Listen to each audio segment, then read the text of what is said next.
ప్రచండ గోడకున్న గడియారం వైపు సీరియస్గా చూస్తూ ఉంటే అక్కడికి చంబా ఇంకా మనోహరి ఇద్దరు కలిసి వచ్చి, ఏంటి ప్రచండ ఆ గోడ వైపు ఉన్న గడియారం వైపు అంత సీరియస్గా చూస్తూ ఉన్నావు అని అడుగుతూ ఉండేసరికి అప్పుడు ప్రచండ ఇప్పుడు అర్ధరాత్రి 12 గంటలవుతుందని మనోహరి ఇంకా చంబాకి అంటూ ఉంటాడు. అప్పుడు మనోహరి ఇంకో గంట అయితే 1 గంట అవుతుంది, ఇప్పుడు అందులో ఏముంది ఉపయోగం మనకి అని మనోహరి హేళనగా ప్రచండతో అంటూ ఉండేసరికి ప్రచండ మాత్రం ఇప్పుడు ఆత్మలన్నీ నిద్రాణంలో ఉంటాయి, మనకి ఆ పాపలో ఉన్న ఆత్మని వశం చేసుకోవటానికి ఇది సరియైన సమయం అని ప్రచండ అంటూ ఉండేసరికి చంబా కూడా అవును మనోహరి, ఇలాంటి సమయం కోసమే మేమంతా ఎదురు చూస్తూ ఉంటాము.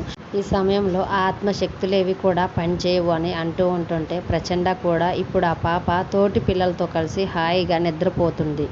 ఈ నిద్రణ సమయంలోనే మనం వెళ్ళి ఆ పాపలో ఉన్న ఆత్మని వశం చేసుకోవాలని చెప్పి మనోహరి, చంబా, ప్రచండ ముగ్గురు కలిసి పిల్లలు పడుకున్న రూమ్ దగ్గరికి వస్తారు. అక్కడ డోర్ క్లోజ్ చేసి ఉండటంతో ప్రచండ మంత్రం చదివేసరికి డోర్ దానంతట అదే ఓపెన్ అవుతుంది.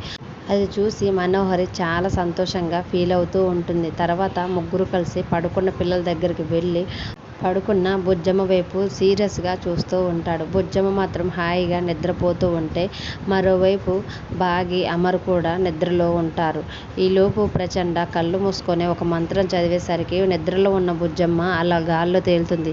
అలా బుజ్జమ్మ గాల్లో తేలేసరికి మనోహరి, చంబా ఇద్దరు చూసి అలా గాల్లో ఉన్న బుజ్జమ్మను చూస్తూ చాలా సంతోషపడుతూ ఉంటాడు.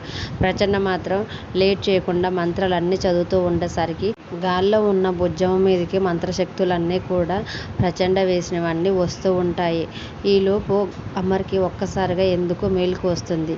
వెంటనే పిల్లలు పడుకున్న గది వైపు అమర్ కంగారుగా వస్తూ ఉంటాడు. అలా అమర్ వస్తున్నది మనోహరి గమనిస్తుంది. వెంటనే చంబా అటు చూడు, అమర్ ఇటువైపు వస్తున్నాడు, ఇక్కడికి వచ్చామంటే ప్రచండతో పాటు మనం కూడా దొరికిపోతాం, ముందైతే మనం వెళ్ళి దాక్కుందాం, ప్రచండ సంగతి తర్వాత చూద్దాం, పద పద అమర్ దగ్గరికి వచ్చేస్తున్నాడని మనోహరి చంబాతో చెప్పేసరికి ఇద్దరు కలిసి అదే రూములో వెళ్ళి పక్కకి ఎవరికి కనపడకుండా దాక్కుంటాడు. ప్రచండ మాత్రం బుజ్జమ్మ ఒంట్లో ఉన్న ఆత్మని వశం చేసుకునే ప్రయత్నంలో మంత్రాలు చదువుతూనే ఉంటారు.